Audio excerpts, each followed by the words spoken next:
இந்தியாவில இருந்து வெறும் 3 மணி நேரத்துல அதுவும் வெளிநாடுகளுக்கு நீங்க ஈஸியா டூர் போயிட்டு வர முடியும். ஸோ என்னென்ன நாடுகளுக்கு போகலாம் அப்படின்றத நான் சொல்றேன். உடனடியா ட்ரிப் பிளானை ஸ்டார்ட் பண்ணுங்க.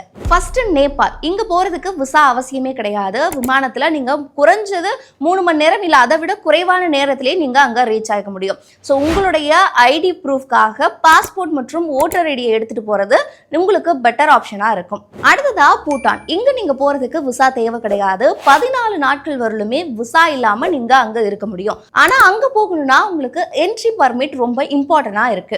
ஸோ அடுத்ததா எல்லாருக்குமே பிடிச்சது இந்த மாலத்தீவு. ஸோ அங்கேயுமே நம்ம விசா இல்லாம பயணிக்கலாம். அங்க விசா இல்லாம நீங்க என்ட்ரி ஆகலாம். கிட்டத்தட்ட 90 நாட்கள் வரலுமே விசா இல்லாம அங்க இருக்கக்கூடிய பிளேசஸை நீங்க சுத்தி பார்க்கலாம். இதுக்குமே இந்தியாவில இருந்து நீங்க 3 மணி நேரம் டிராவல்ல நீங்க மாலத்தீவு அடைஞ்சிட முடியும். அடுத்ததா மொரீஷியஸ். இங்கேயுமே விசா தேவை கிடையாது. இங்கேயும் 90 நாட்கள் வரலுமே விசா இல்லாம உங்களால அங்க ஸ்டே பண்ண முடியும். அடுத்ததா இருக்கக்கூடியது தாய்லாந்து. இந்த வருஷம் அதாவது 2025 தான் இந்தியர்கள் தாய்லாந்துக்கு விசா ஃப்ரீ மூலியமா வரலாம்ன்றத அறிமுகப்படுத்தியிருக்காங்க.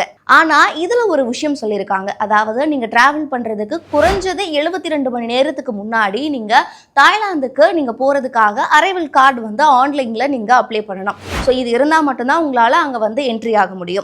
இந்தியாவில இருந்து 3 மணி நேரத்துல டிராவல் இருக்கணும்னு நினைச்சீங்கன்னா இந்த 5 இடங்களுக்கு நீங்க டூர் பிளான் பண்ணலாம். நிறைய நாடுகள் விசா கேட்கறது இல்லை அப்படின்னாலும் நிறைய இடங்கள்ல பர்மிட் கேட்குறாங்க.